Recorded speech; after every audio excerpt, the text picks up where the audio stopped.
Just recording.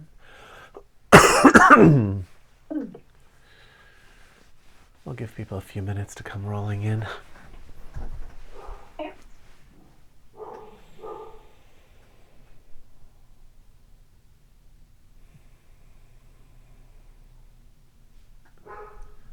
But why don't we take a moment and just step out of our day?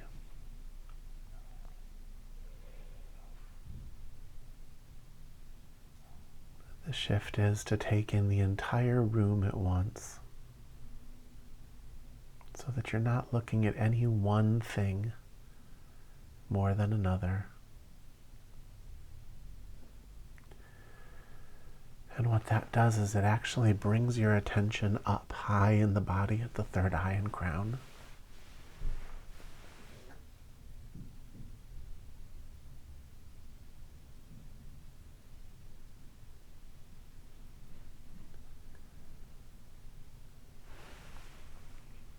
And as you become more comfortable there, you're able to completely let go of the life story.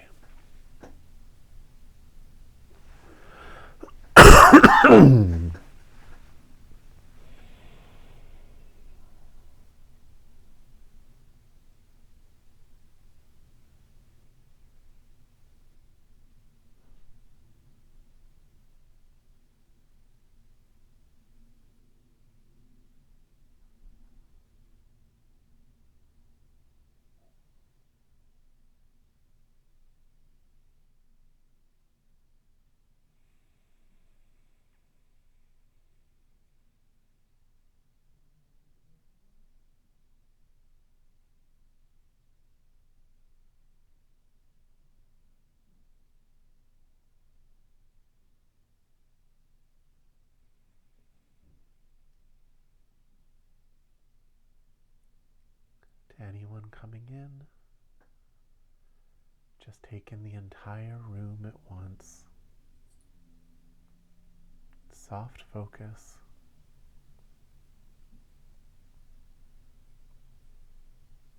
And notice how the attention rises to the forehead and crown when you do this.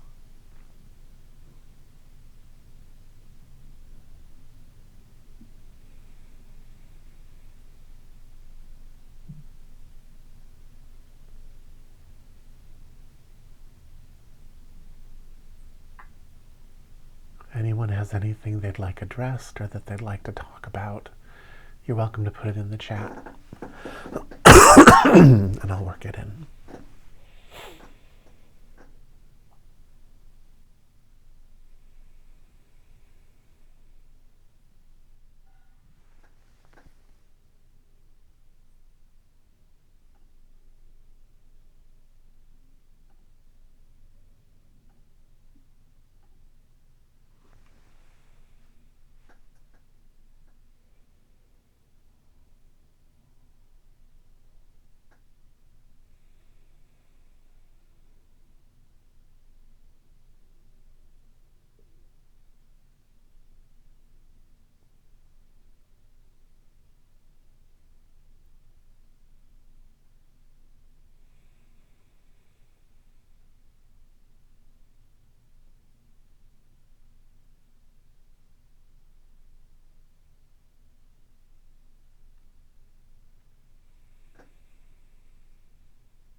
Most people's lives have a lot of pushing and pulling.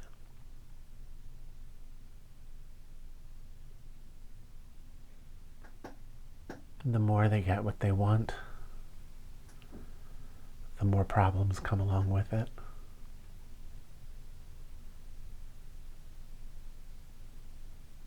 There's a few phases to that realization. You know, there's the people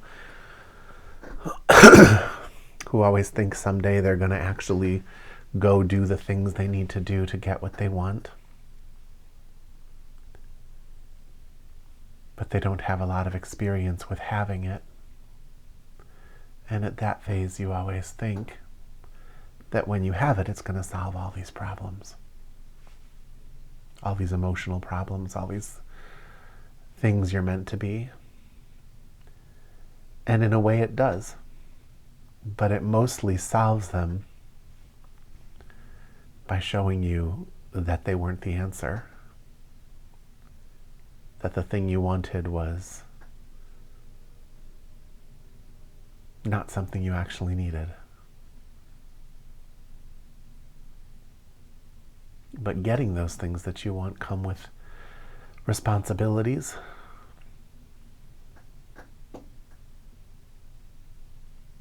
And from that, an entire life forms that can keep you very busy.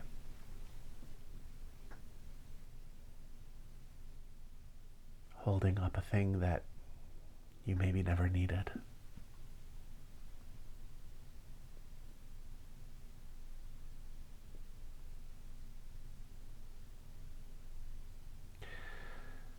Then you're stuck with, do I just completely let it go? But you're living in a physical world, a seemingly physical world with a seemingly physical body.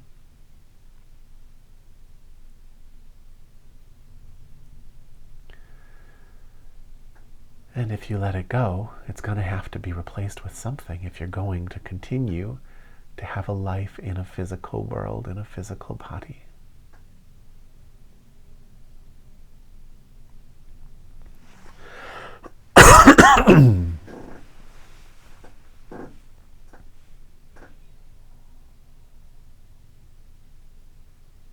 So those problems that come with getting what you want, they're sticky. The solution's always kind of obvious, but the solution usually has problems too.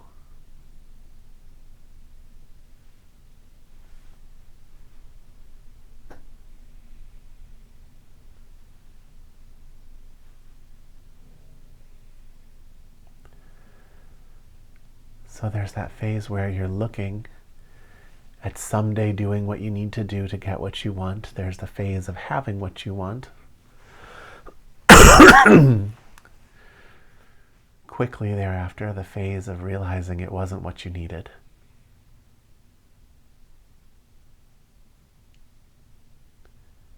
And then there's the phase of, well, now I've got this new creation that my identity is all tangled in.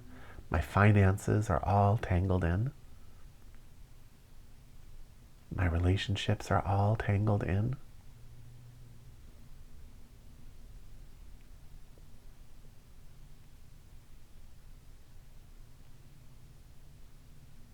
And if I annihilate it,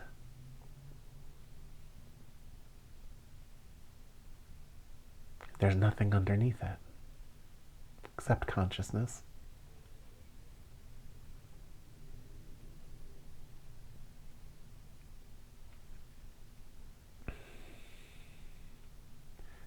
But consciousness alone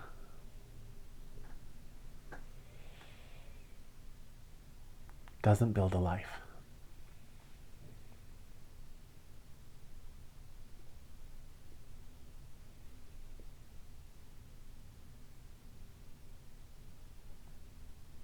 Still, there's that desire to just wipe that slate completely clean and rebuild.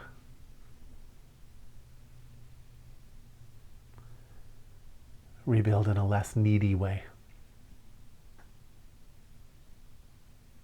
Because the less you need, the less problems you have.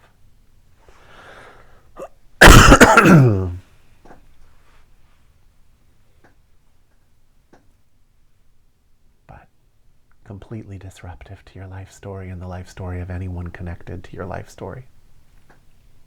It's interesting, isn't it? It's all an illusion. It's all a product of a mechanism that's just right up here.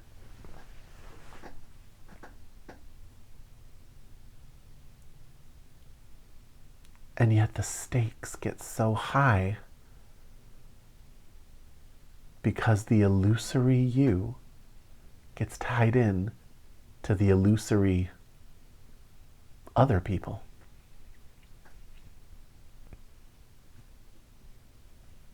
Who have their own things going and are dealing with their own problems.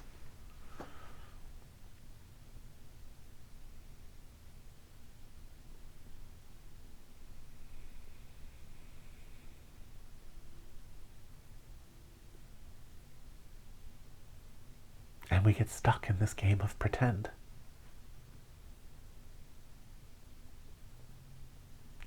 And your life may be very different from mine. But I guarantee you, you're stuck in a game of pretend too.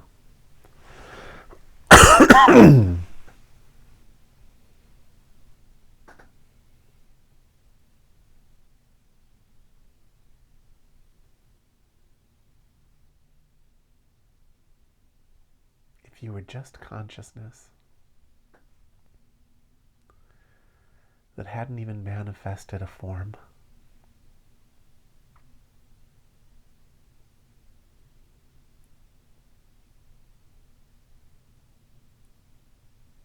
there'd be nothing to annihilate.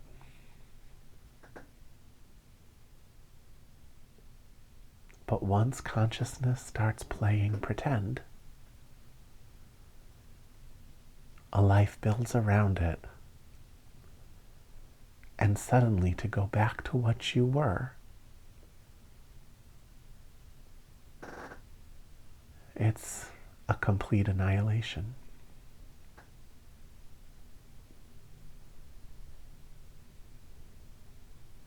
Suddenly there's a false self striving to stay alive, striving to maintain their identity. And you as a consciousness are tied into it and invested. And even as you come to know it's not real, to completely blow it up is suddenly to lose a life that never actually existed. A life of pretend.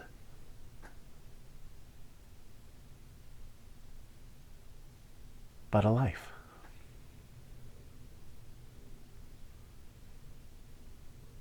It's an interesting problem we have.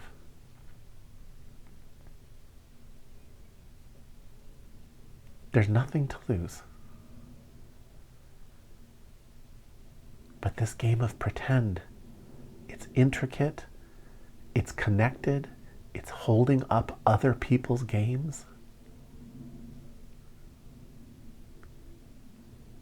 And people have so lost touch with what's underneath it that it might as well just be a chasm of nothingness.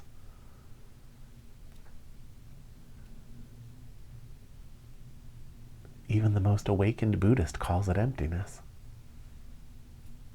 Shunyata, a pregnant emptiness.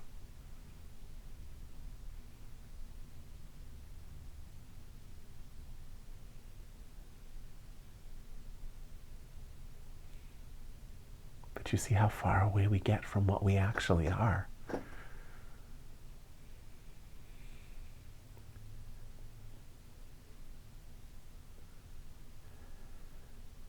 You think your mothers and fathers, students, teachers,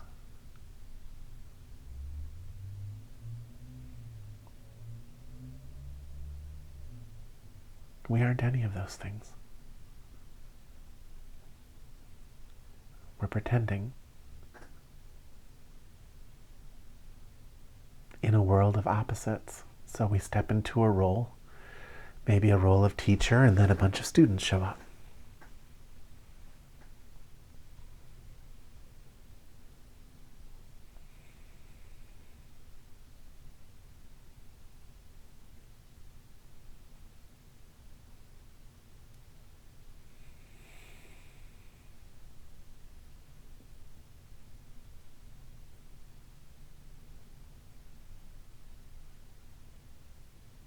Even this three-dimensional world around you,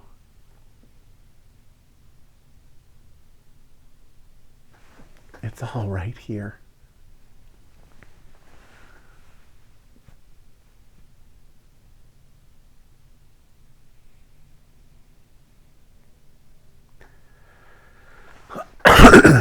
You create time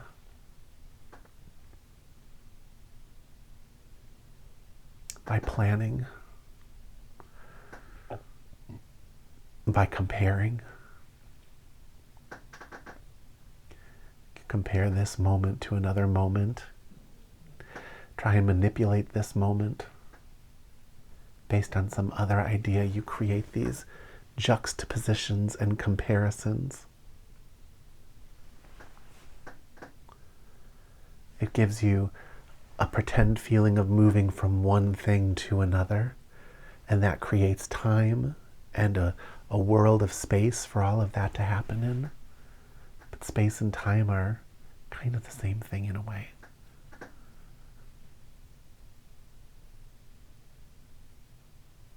They explain each other. I've seen both of them collapse. I've seen space collapse. Where a single step takes me an entire block.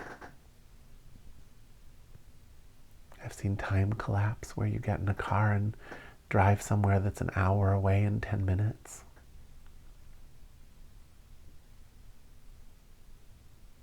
You know, the more you let go of these stories, the more things like that just start to happen. We're still influenced by the world story that we're all floating in.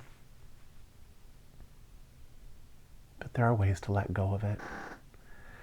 And when you do, surprising things happen. Nothing to cultivate, but they just happen. Very naturally.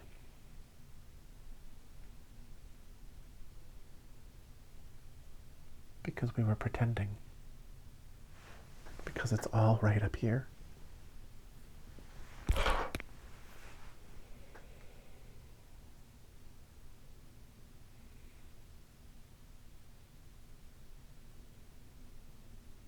If you want to experience reality, if you want to experience oneness, stop creating time and stop creating space.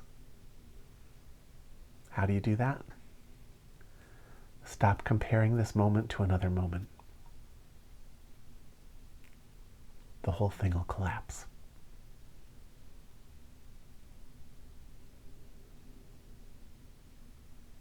Or let go of how long everything is going to take. Let go of time.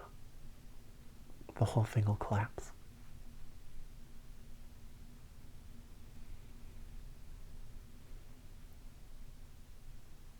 Or let go of the voice inside your head that is constantly describing time and space to you. Holding up all those comparisons. The whole thing collapses. And what's left is actually what's real.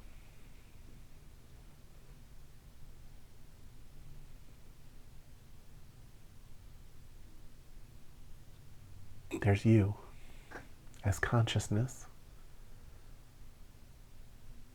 and then a bunch of karma.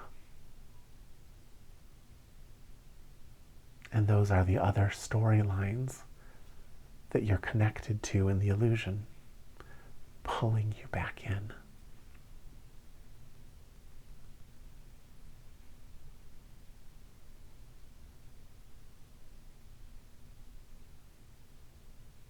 All of the storylines are cyclic in nature. If you're victimized, you're on your way to becoming a victimizer. If you're a victimizer, you're on your way to becoming victimized.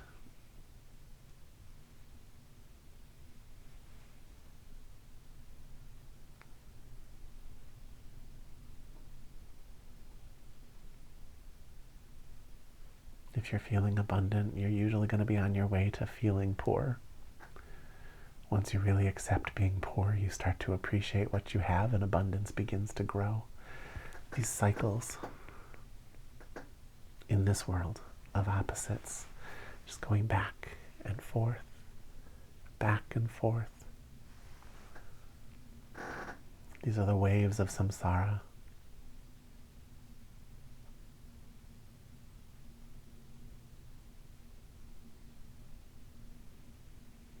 the ocean of illusion.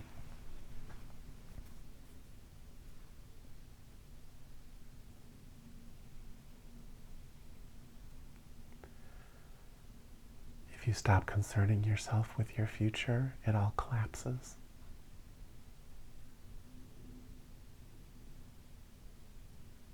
Stop comparing to the past, it all collapses.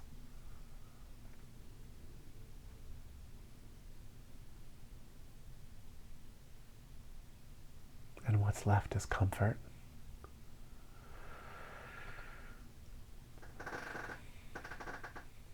Intelligent, resonant light. Pregnant with every possibility. But at a place of potential energy, ready to spring forth into anything, but choosing to remain where it is.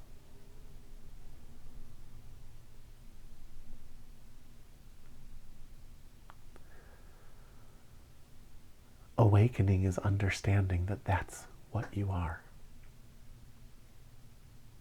and that the story is play.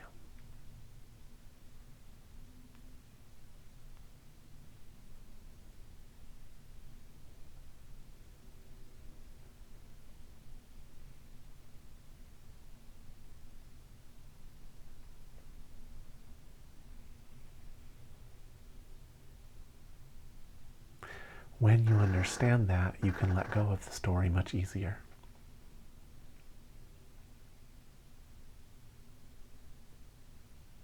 You can let go of your comparisons and sit with what you actually are.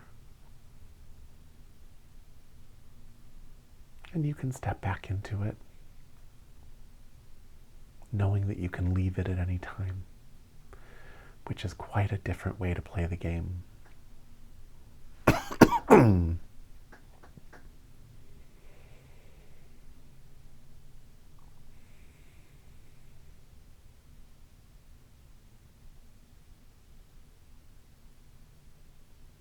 You can start to take responsibility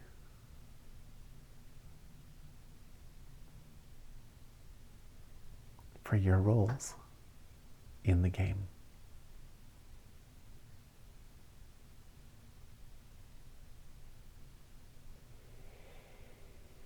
And this takes you out of victim storyhood.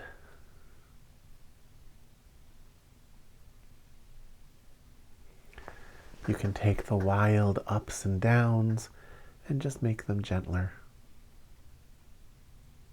And in that gentler place, when you need to let go, it's just easier.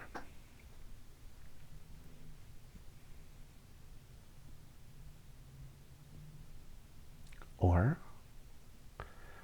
you can take the strength of your meditative state and allow it to let you feel comfortable exploring the crests of the waves. You can climb to the tops of things. You can take on tons of responsibilities and learn everything you can from the challenges that come from that. And then when it's done, when it's really done, you can just let it go as if it were nothing. Because it was nothing.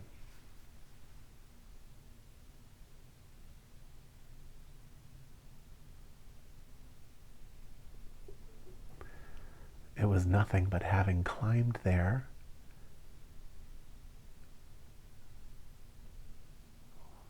while retaining a connection to what you actually are, strengthened your ability to retain a connection to what you actually are.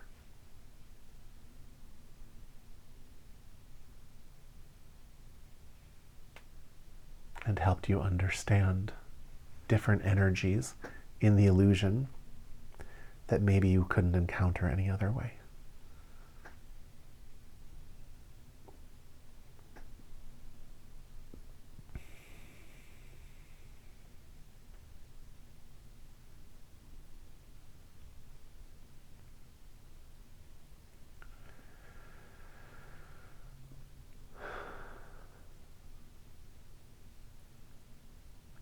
I'd like us to go into meditation now.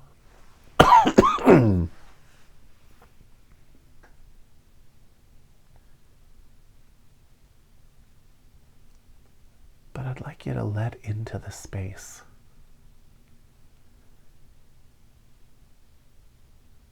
this idea that none of your actual roles in life are real.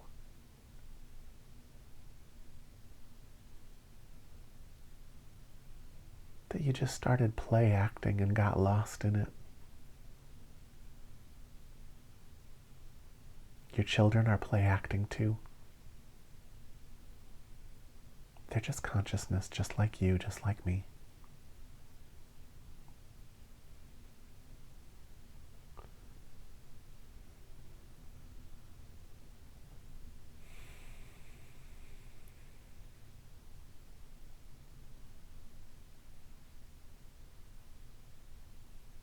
All of this is here because of you.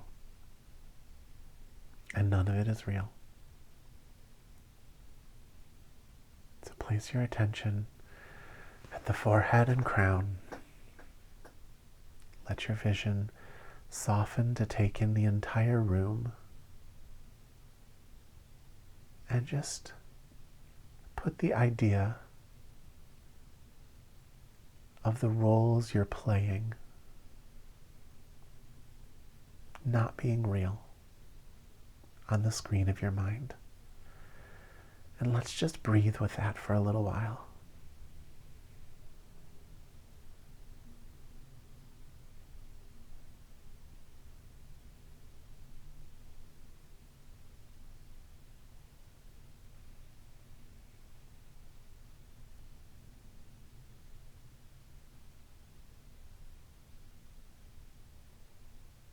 Teacher, not me. Student, not me. Mother, not me.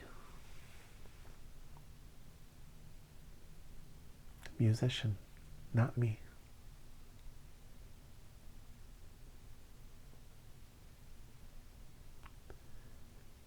Empath, not me.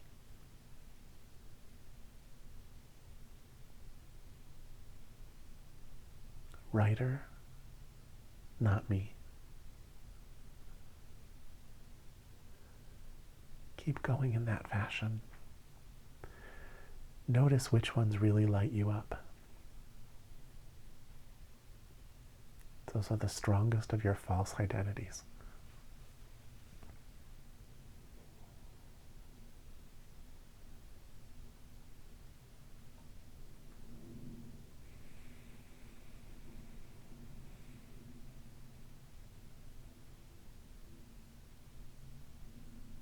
If those are false identities, what is the real identity?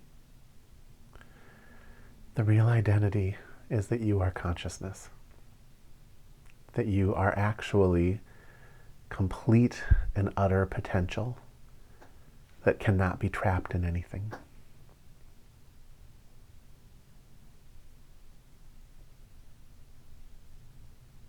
But that's something that uncovers itself when you let go of the roles you've taken on. So is it part of the subconscious? The subconscious is very much involved in all of this because the world around you that you've created has all sorts of peripheral imagery that confirms the roles that you've taken on. There's all kinds of quiet assumptions holding those roles in place, and those quiet assumptions are the language of the subconscious. So it's like a mirror image. It is a mirror image. And what's actually happening is your subconscious is bubbling up things to project on the screen of life that will confirm, like a mirror, those quiet assumptions. And when your subconscious is filled with all of that, spirit actually can't speak to you. Because the way spirit speaks to you is it actually goes through the subconscious. And so if you have tons of information, storyline information swimming around there, then nothing can get cleanly through. But the more time you spend using your conscious awareness to just show up for this moment and stay in this moment as the subconscious is bubbling up invitations to take you off in a different direction, right? You just stay, abide. Then what happens is the stillness in your body becomes its own quiet, cleansing information to the subconscious. And it slowly gives you power over those roles. It fluxes, you know. We're still living a life. So it's like feeling the feeling, but letting go of the story behind it. So you notice the feeling, you recognize it bubbling up, but you recognize that it is just bubbling up in response to the fact that you have dumped a bunch of imagery into the ocean of the subconscious. And so rather than playing with it, rather than letting the mind say, oh, I have to go deal with this right now, or oh, I have to talk in my head about this now, you stay with your chosen point of focus. And in doing so, you start to work out those images without creating new ones. It gives you some freedom, and after a period of time, and I think most of you have probably been in this class long enough to have stumbled into this, there's a period of time in any given class where all of the things trying to pull people away from their chosen point of focus stops. And it's almost like sitting in a ringing bowl, you know, there's this alignment and this clarity and this stillness, and it's just alive and intelligent. And it's in those moments that your own connection to reality and the intelligence that is there can move cleanly through your subconscious and begin showing you what you really are. But during your day, you've got these mirror reflections bubbling up from the subconscious. Not a big problem as long as you understand what's happening. But for most people, it becomes the nightmare that they live through.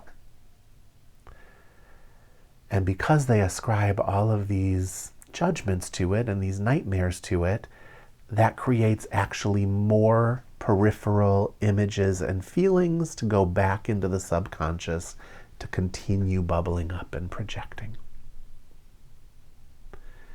It's hard because, you know, it's almost like the answer, if your arm is on fire, the way to put it out is to actually stop worrying about the fact that your arm is on fire. So it's just not easy, you know? And I don't mean that literally, obviously. If your arm is on fire, put it out.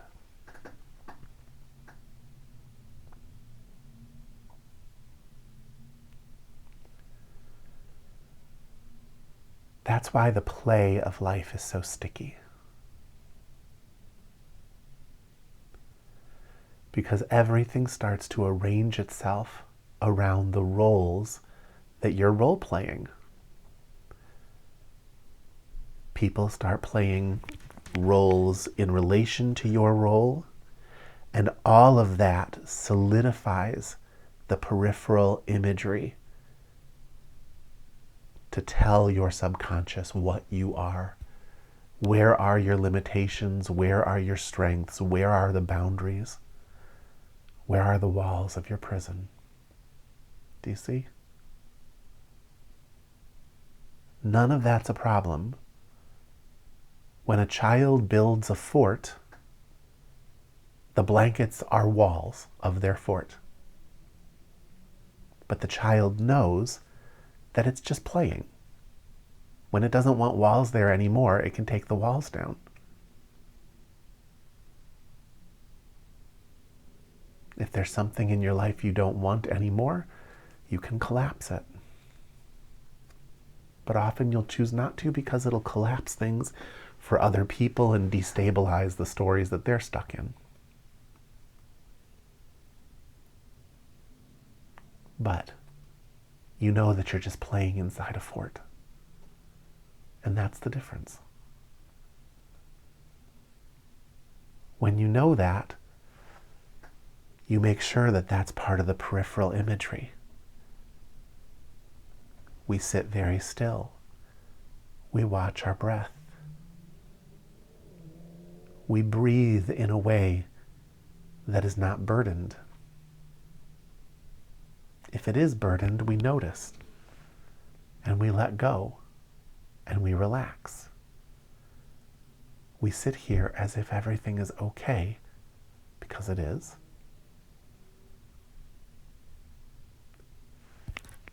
And that assumption imagery makes its way into our subconscious and starts changing things.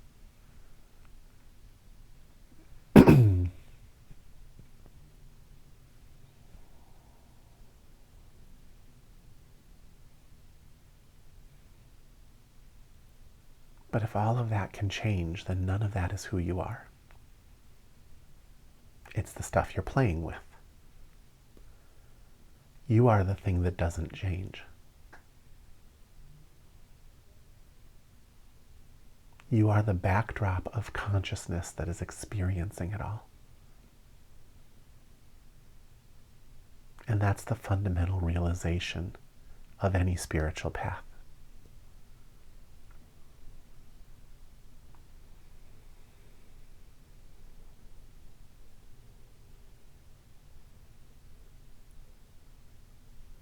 First, you get there by noticing what you're not.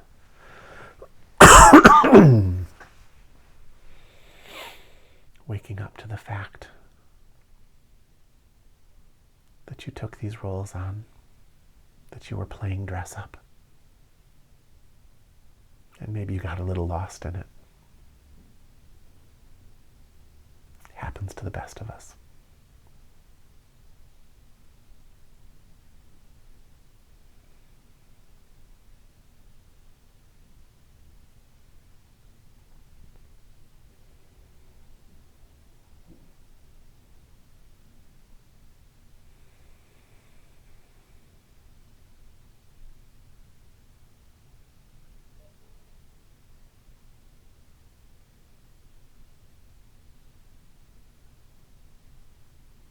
So this idea that none of that is real, just let it be in the space. Let's sit with it together. Not to think about it, just to let it be here with us.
if you don't have to figure anything out?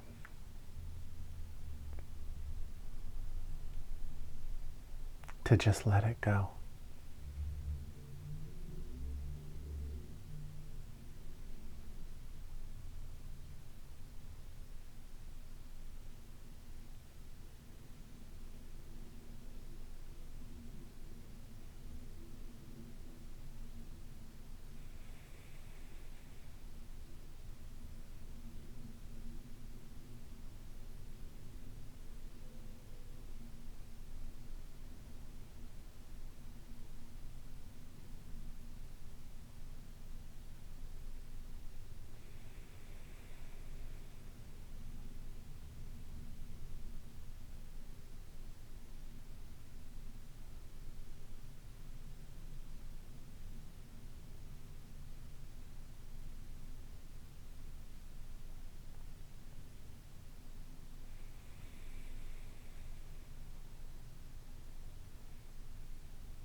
It's okay to just let a story end.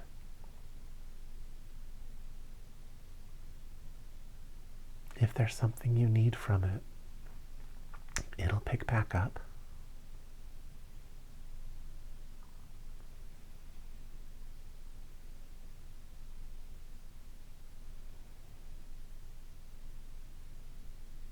Maybe in a way that doesn't have so much baggage attached to it.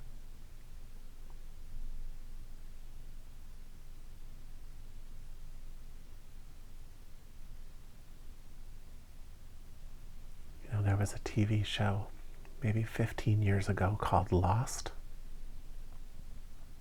It started out pretty simple. A plane crash, a bunch of people on an island. Then suddenly the island was kind of magical and there were smoke monsters and all sorts of weird things. Then all of a sudden there were whole other colonies on the island. And then the colonies were kind of like in a cult. And then suddenly there were bunkers from the past, but they were futuristic. It just got more and more and more convoluted. And it went on season after season, and the whole world was tired of it. And finally the writers got tired of it too. And they ended it in the lamest way possible. They just said everybody was dead. This whole thing was like a dream. Everybody was dead.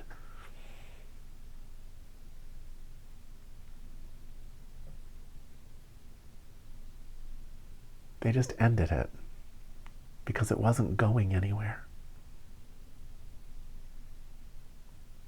You can end things too. You can just let something die.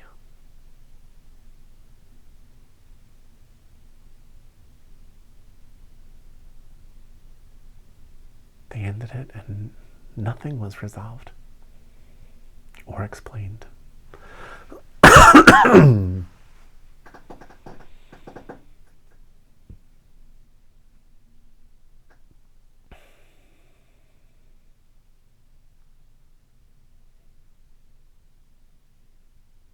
But that didn't change the fact that it was over. And we could fill that slot with other things.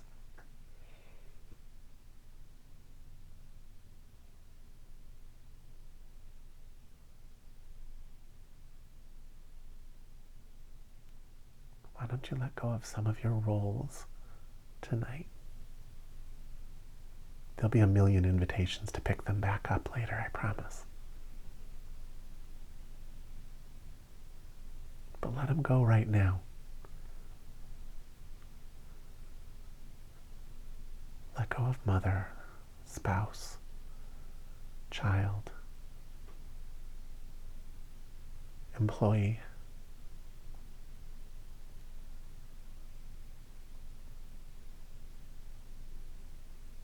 Let it die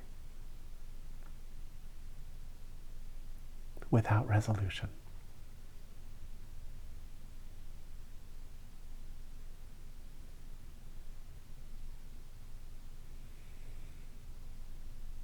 If that sounds like a bad thing, that's because it owns you. It has more power over you than you have over it.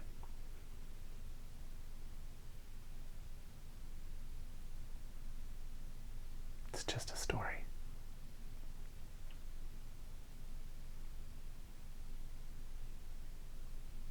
Nothing to figure out about it.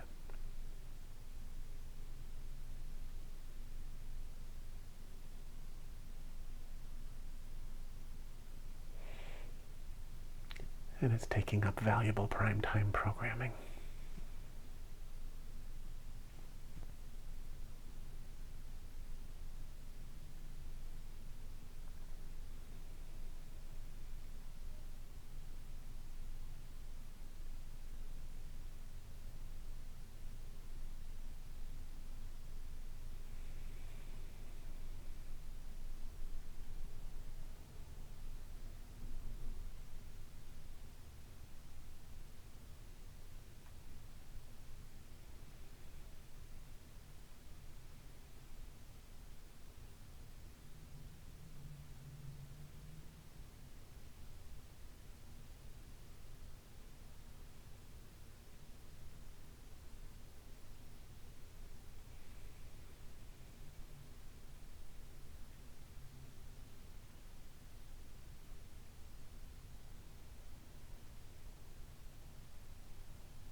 Now let go of comparison. And let go of time. Just be in this moment.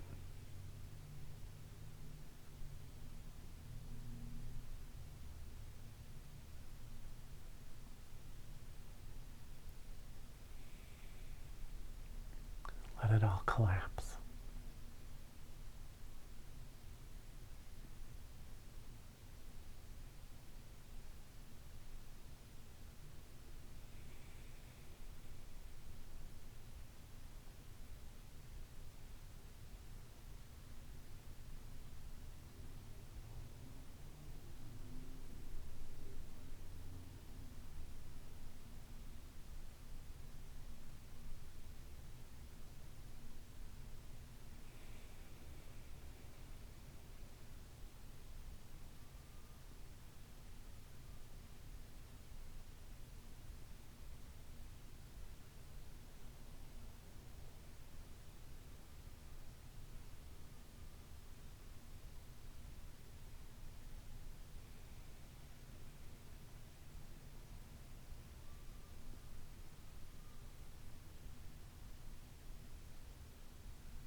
okay if there's a little struggle. It'll pass.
Okay, guys.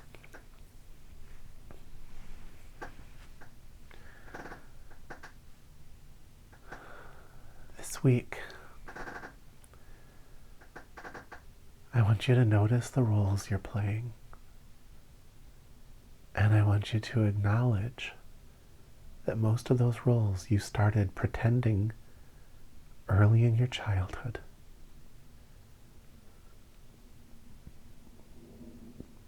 And then you finally found people to play with you. And now you're playing. And try and wake up within that.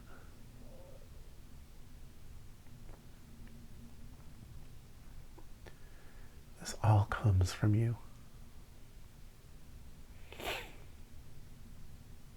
And if you can figure that out,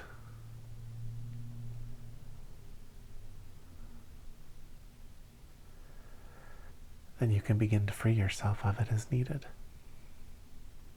Are there any questions about that before we end for the night?